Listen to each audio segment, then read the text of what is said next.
Welcome back. So the second half is number theory 3.2, and we're going to do some arithmetic.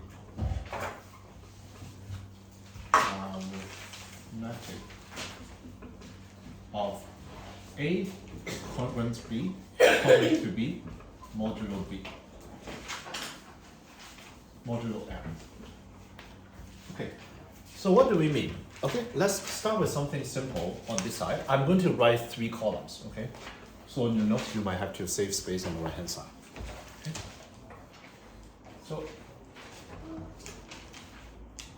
algebra for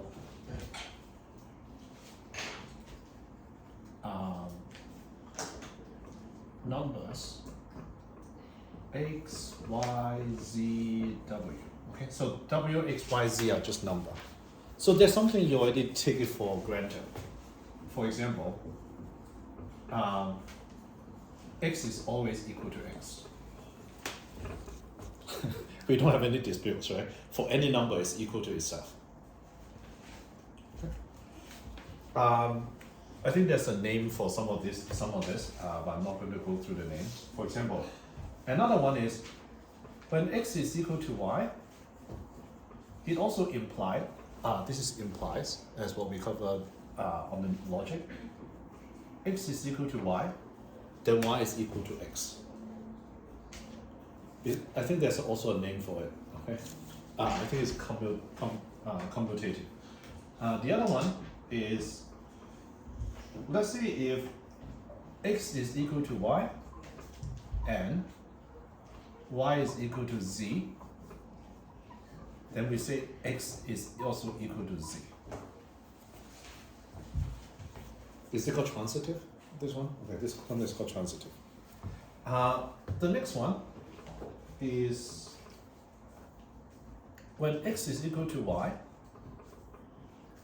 and then w is equal to z, we can basically say x plus w is equal to y plus z.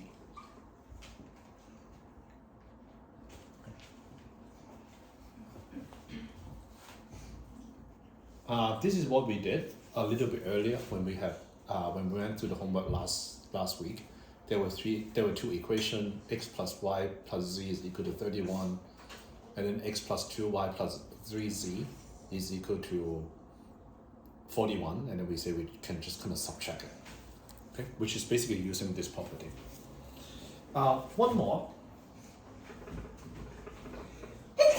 When x is equal to y, and then w is equal to z, we can basically say x times w is equal to y times z.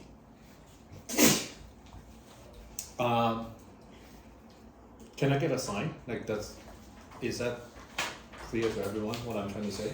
These are some of the properties of the numbers that we already basically don't think about it. Okay, so now we just learned a new operations, which is called congruences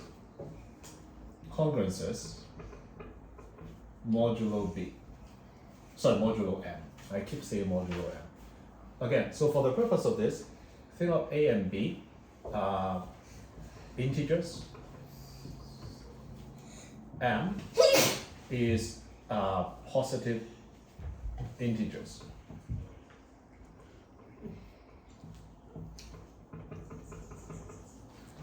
Are you okay with it? Yeah. So let's kind of look at whether any or all of this is also true.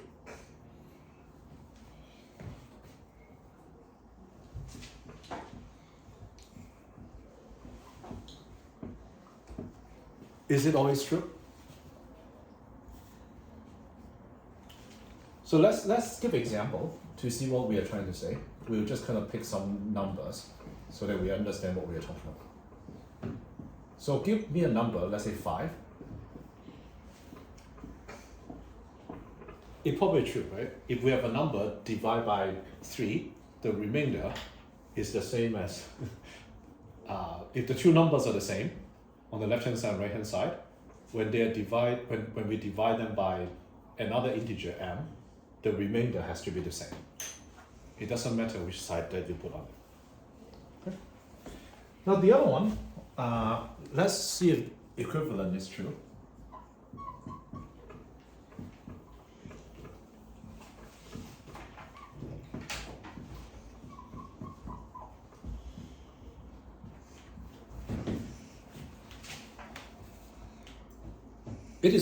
It should also be true, because let's say 4 is equal to 1 modulo 3, because we say 3 can divide 4 minus 1, right?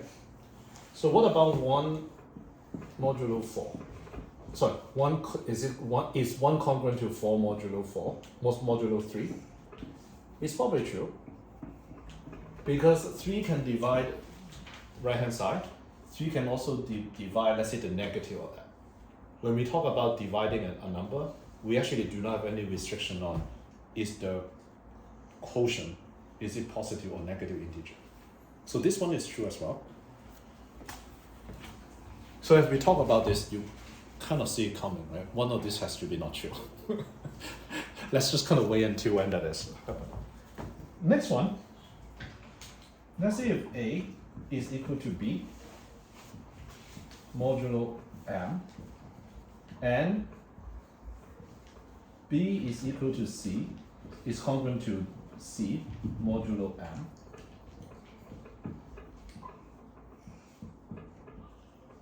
A is also congruent to C modulo M.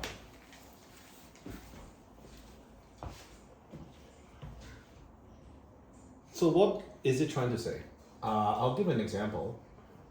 Let's say 7 and 10, they have the same remainder when we divide it by 3.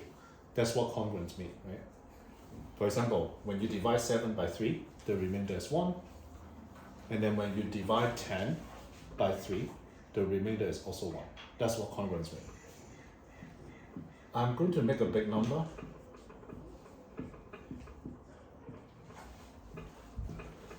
This is also true, because right hand side 331 divided by 3, so the remainder should be 1. Now it does imply that in this case, as long as you remember this notation, all this notation is trying to say is the remainder of this number divided by this. That's kind of what this notation means. So therefore, in this 7 and 10 has the same remainder. 10 has the same remainder as 331 divided by 3. Obviously, the remainder will be the same as 1. So far so good. So let's keep going. The next one.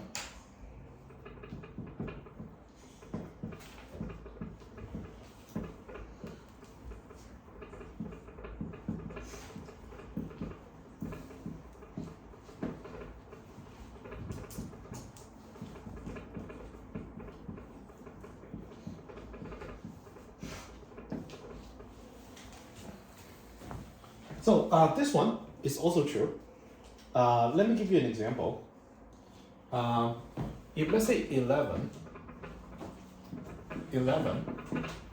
and 21 are congruent modulo 5, because the remainder is 1. Okay. If I have another number, let's say 123 and 33, their remainder are also the same when we divide by 5. The remainder is 3. It's pretty easy to see because 5 can multiply to 120, can multiply to 30. Now when we add them together,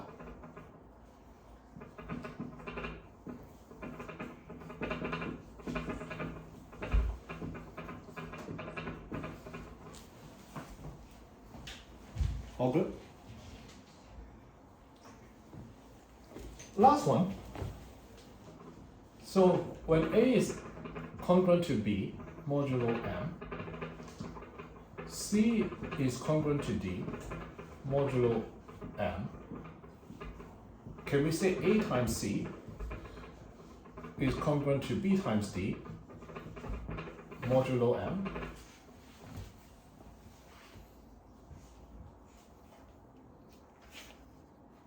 The answer is yes. Let me give you an illustration. Let's say 8 is congruent to 15 modulo 7. Are you with me? Like, because 8 and 15, when they are divided by 7, they have the same remainder.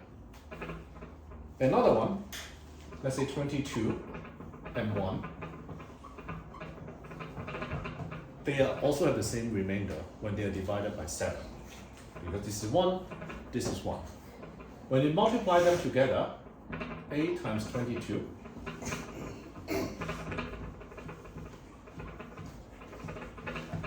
is also true. This one, if you want to check, it is 176. 176 when you divide by 7, the remainder is also 1. Okay.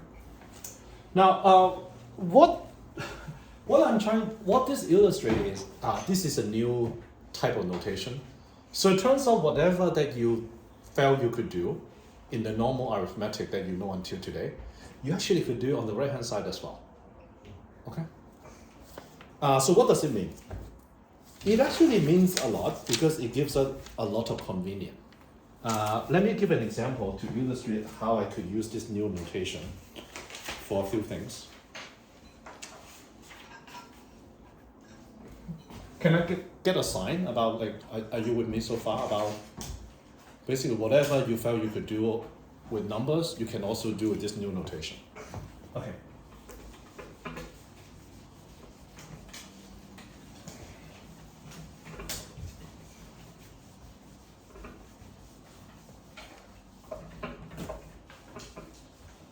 Let's now do two examples. Example 3. It is one that we talked about this a few classes ago, or 2 classes ago. Divisible by 9. Okay? Let me give an example. Let's say 1 0. We don't know how many zero that is. Basically 10,000, 10 million, 10 billion, whatever.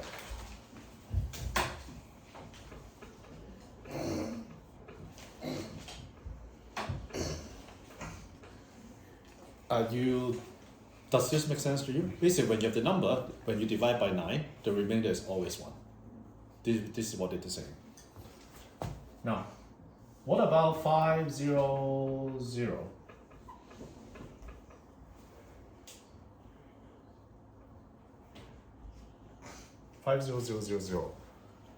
It is equal to 5 times 1 0 0 0 0 0 0.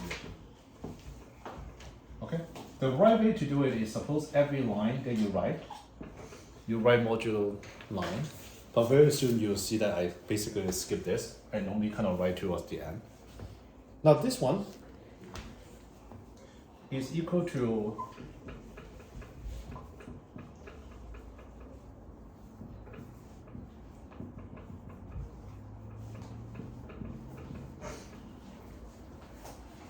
Does it make sense? This is basically 1 0 0 0 is 9 9 9 9 9 9, 1 less 9 plus 1.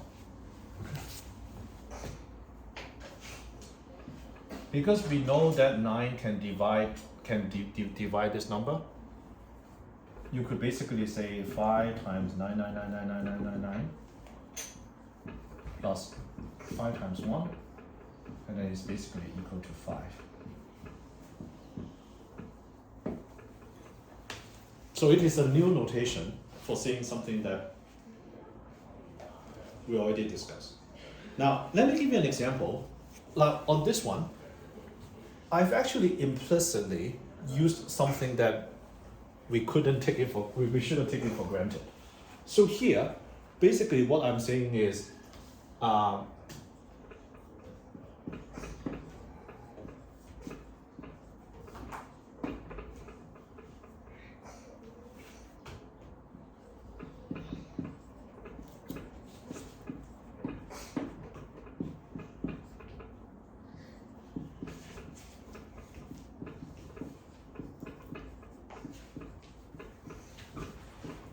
I've actually implicitly used this property.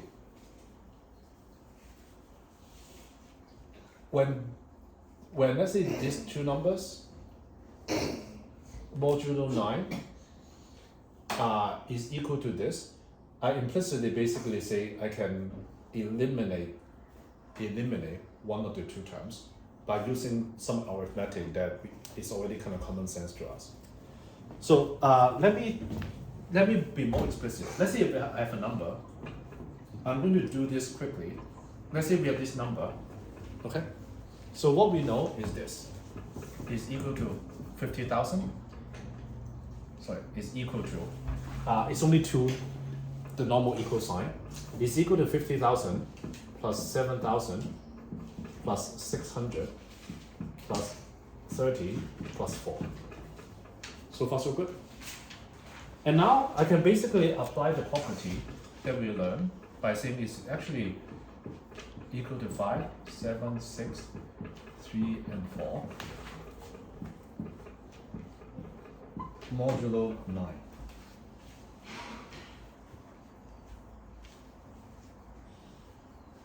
We are using this property because we basically say this one is equal to this one modulo 9.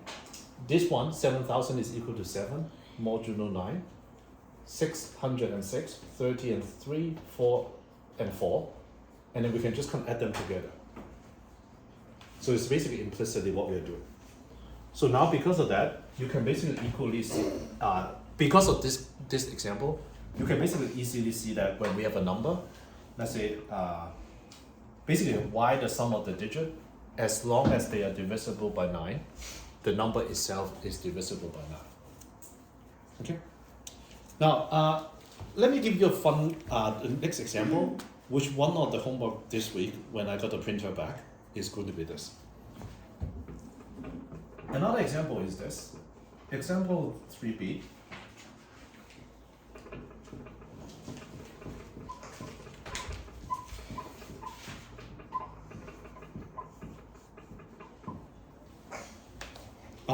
Now this question by itself doesn't normally come up, but in other math problems, it tends to be important when you basically want to prove something on the left-hand side is equal to the right-hand side.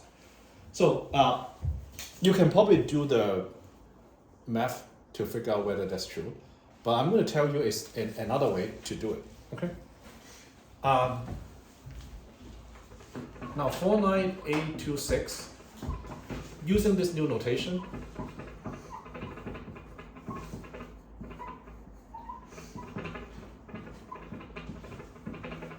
okay, we are trying to calculate the remainder of this number when it's divided by 9. You can do it many ways.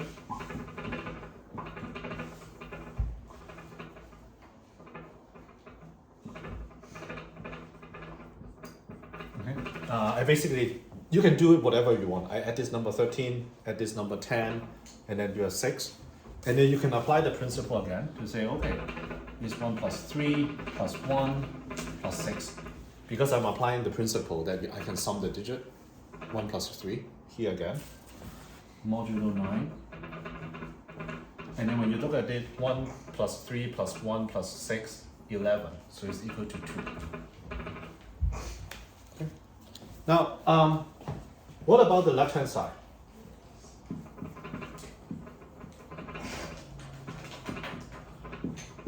Now you can multiply it out, but then applying our principle, you could basically say, well, I just want to check to see if the remainder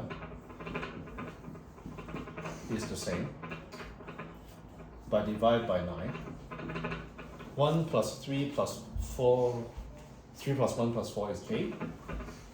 And then on the right hand side is 15. Okay? It depends on how lazy you are. You can do it again. 1 plus 5. So it's 6. 6 times 8 is 48. And the remainder is 3.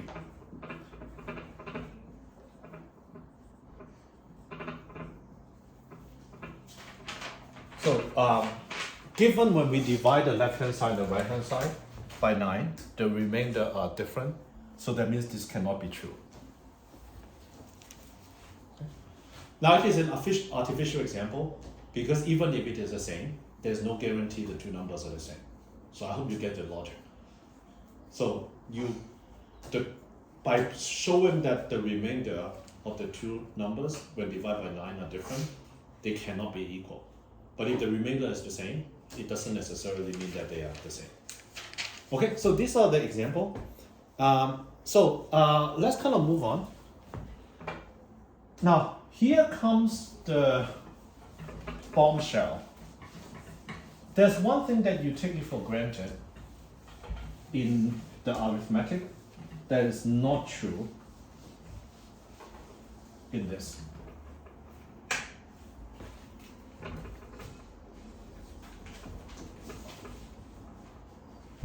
What is 5 times 3? 15. What is 5 times 6? 30. When they are divided by 5, on both left-hand side and right-hand side, the remainder is 0, right? 15 and 30, they're both divided by 0. Now, in the arithmetic, in algebra, we have something very convenient. We can basically say, we can cross out the number 5 on both sides to get this, right? But is 3 equal to 6 modulo 5? On the left-hand side, the remainder is 3. On the right-hand side is 1. So it's not equal. So because in algebra, we basically say if c times x is equal to c times y, as long as c is not equal to 0, it implies x is equal to y, right? But now this is not true on this. I'm going to give you two theorem about a modified version of this is true, okay? And you look at it, we'll do some example, you'll do some homework, and after that you will basically naturally get it. You do need to do a few examples for you to understand why this theorem is true. So there are two related ones. So let's do the simpler one first. If A times C is congruent to B times C modulo M. Now I'm not going to repeat. A, B, C are basically integers. M is positive integer. And it is a very important point, and C and M, the greatest common divisor is equal to 1. Then we can cross out the C to say A is congruent to B modulo M. I don't have a great answer, apart from let's just do for a few examples. Do this week's homework, and then after that, you'll get kind of what it's trying to say. Let me give you some more useful math examples, what it's trying to do. Next and last class, we will do a lot of this. We now have arithmetics, and naturally, the next step we're going to do is we are going to solve equation.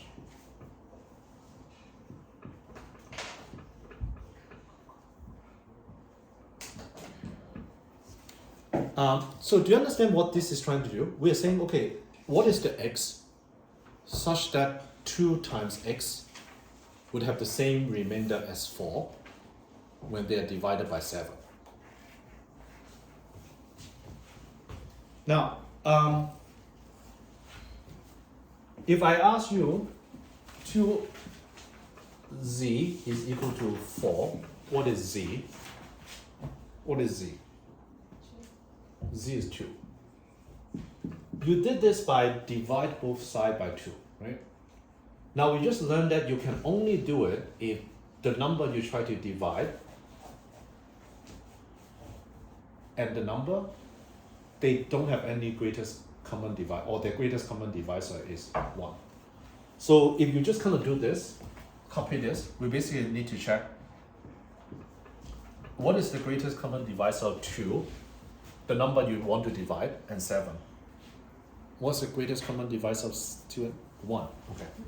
Now the fancy way to say this, what two numbers, the greatest common divisor is 1. There's a fancy way to say it. It's called relatively prime.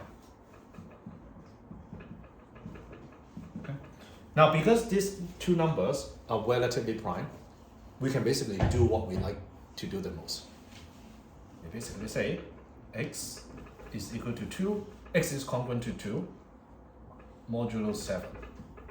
So therefore, the answer to this equation is basically 2.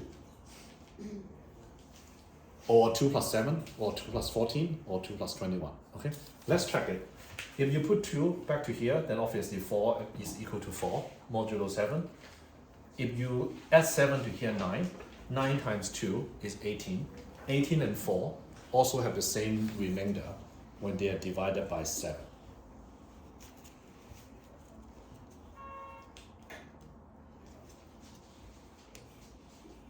Questions? Let's do another example, and then I'll pause. Let's say there's another example. This one is like this. We are solving equation again, but this time 2x1 modulo 7. Does anyone have a great idea how to solve this? The question makes sense, right? We might not know how to solve it, but you know what the question is asking. Do you? No? Okay. Daisy looks confused. If you put a number x equal to 1 here, what is left hand side? 2. 2. 2 divided by 7, the remainder is 2. So therefore it's not equal to 1. If you put 5 here, what is 2 times 5? 10. Do 10 and 1 have the same remainder when they are divided by 7? What is the remainder when 10 is divided by 7? 3 is not equal to 1. So again, I'm not saying you know how to solve the question, but this is what this question is trying to ask. We are trying to ask what is an x so that the left hand side, when it is divided by 7, the remainder is 1. Let me get a show of sign on just do you understand what the question is asking. I'm not asking if you know how to solve it, but do you understand what the question is asking? Okay, then let me just copy from some of the YouTube channel. I'm going to give everyone a couple of seconds, stare at this. Does anyone have a suggestion on how to solve this?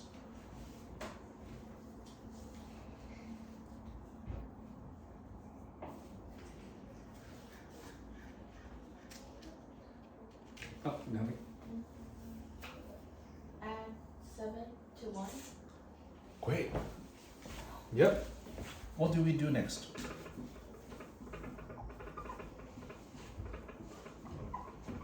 You know we can add 7, right, everyone? Because we are just talking about the remainder when divided by 7. Then we are free to add 7 if we want. So that's the most important step. What do we do next? We divide the answer of 7 plus 1, which is 8, by 2. Yeah, we divide it by 2. And the reason we can do this is because 2 and 7 are relatively prime. So therefore we can divide by 2. So the answer is actually 4.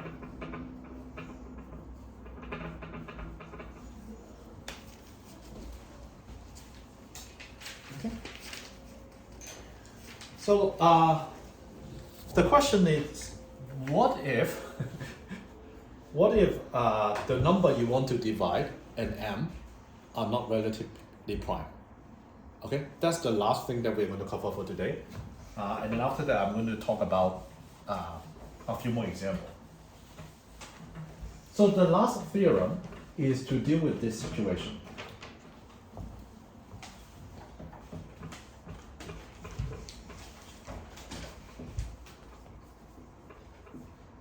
if A times B is congruent to, is A times C is congruent to B times C modulo M.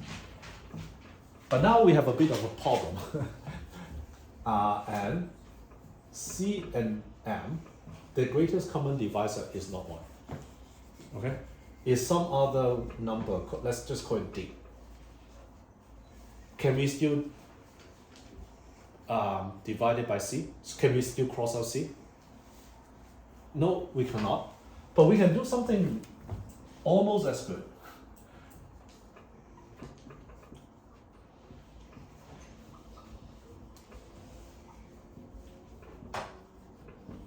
We need to change the modulo. Instead of modulo M, it is now modulo M divided by D. Again, I want to repeat.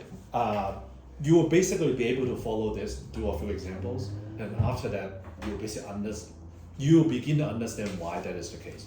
So let's just kind of use it for an example.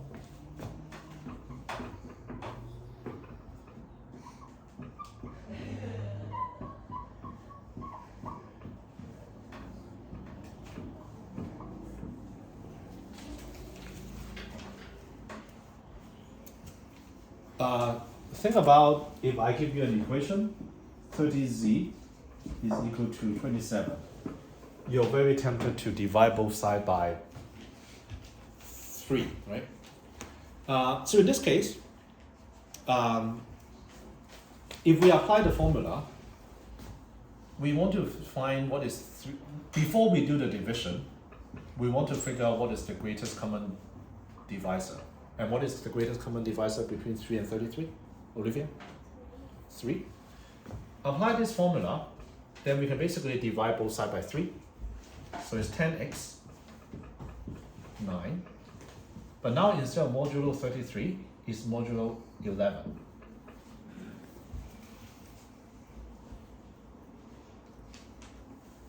It's a little bit like kind of you learn a new board game. You now have a new set of rules. Normally, using what Naomi showed us in the previous question, you basically can plus or minus 11 whenever you want. Okay? So on the left-hand side, I basically say I want to minus the left-hand side by 11x. We can do that, right? Then what does left-hand side become? If I minus the left-hand side, if I subtract 11x from the left-hand side, Murphy? If on the right-hand side, I keep it, if I want to, again, you can keep 9, or I can also subtract 11 from it. What does it become? -2. -2. So therefore, x is equal to 2 modulo 11. So it's basically now all of a sudden you're given a new set of rules in this new notation. You can do whatever you want. Now, the next question, the next example I give, do you have a question? How did you get from 10x to negative x? Oh, I subtract 11x. I subtract 11x. If you change one side by plus or minus 11 something, do you have to do the same to the other side? No. Because we end up could. with negative x equals 9 modulo 11, and you would end up with x is negative. The way I would do it is, let's say 10x is this. And then I'll basically say minus 11x is 0. You agree with this, right? 11x is equal to 0 modulo 11.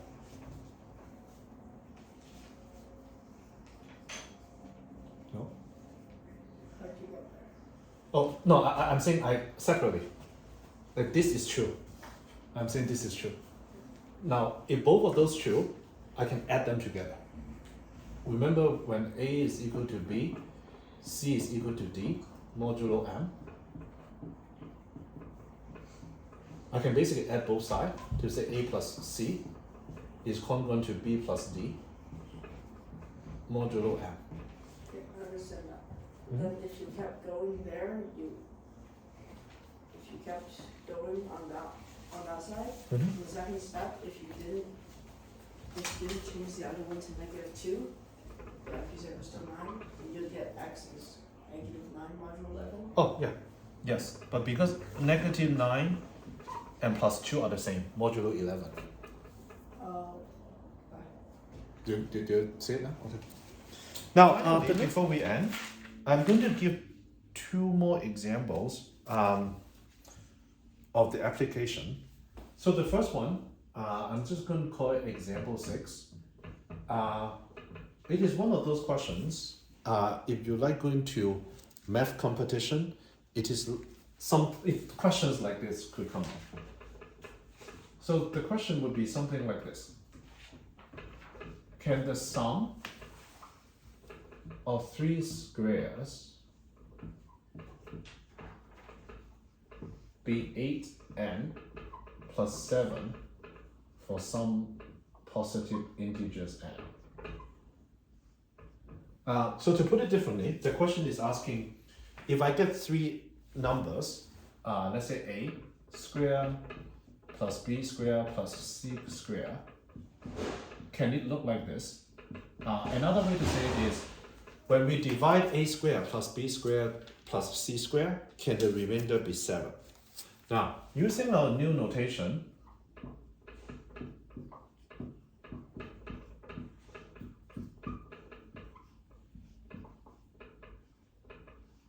we can describe it like this.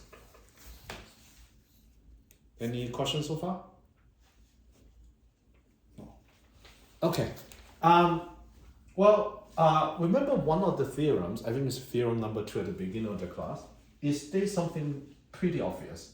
It basically says if you have an integer, okay, integer a, when it is divided by 8, the remainder has to be 0, 1, 2, 3, 4, 5, 6, or 7. It can only be one of these 8 values, modulo 8.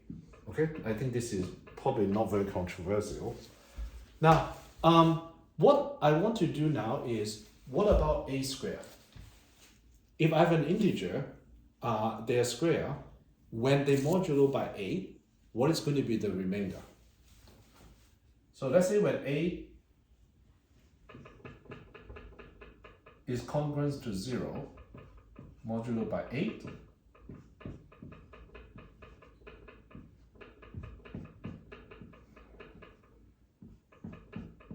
then when it is divided by 8, the remainder should also be 0. Okay? I'm not going to write all of this. Let's say when it is 1, then 1 square is also 1 when it's modulo 8. What about 2 square? Rafi? 4.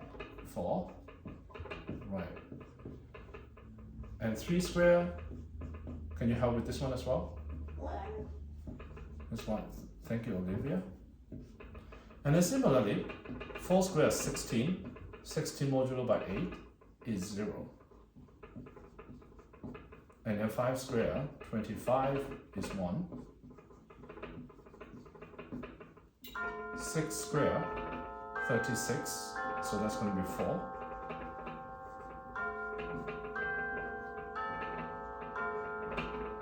Seven square is 49, modulo 8 is 1.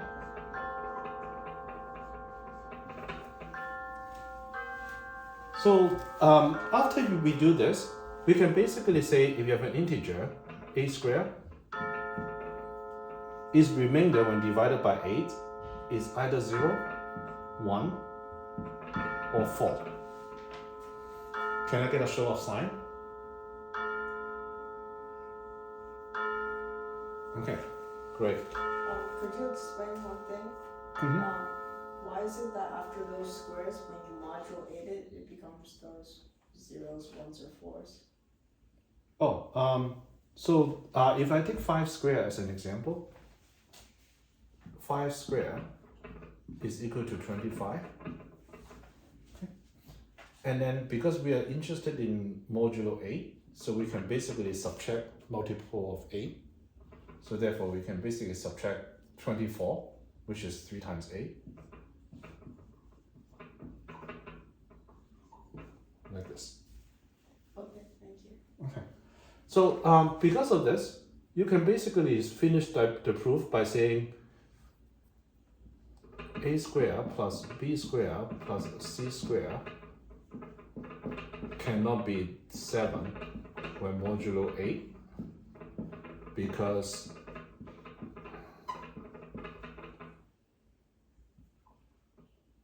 no combination of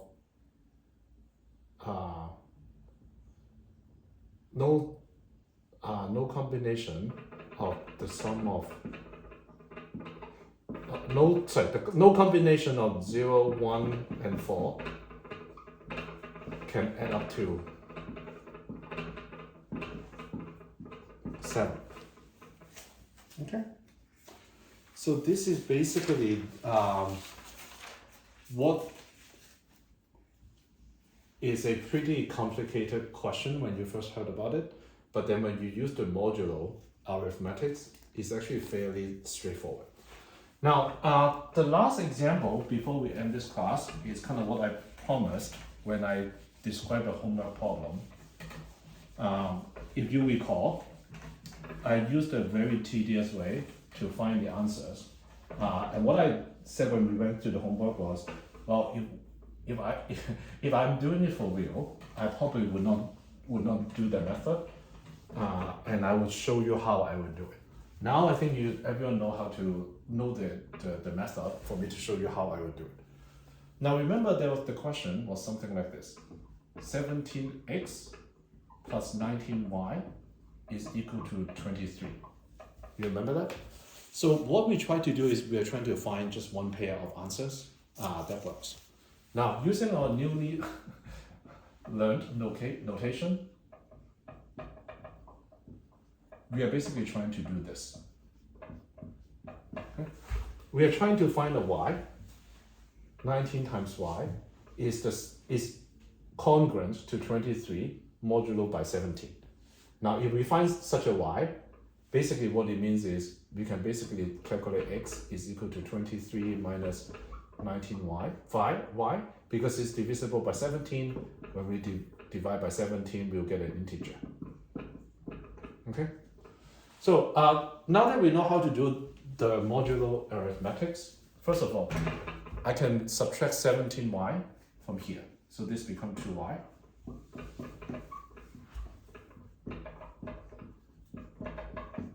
And then now, I can subtract 17 from the right-hand side as well, because we are doing modulo 17. So that becomes 6. So what do we do next? You divide both sides by 2. Yep, and we can divide it by 2, because 2 and 17, the GCD is 1, like relatively prime.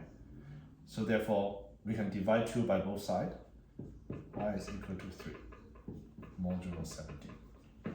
So this is how I would get to the answer to this question. Once you know y is 3, then you can basically figure out x is equal to minus 2.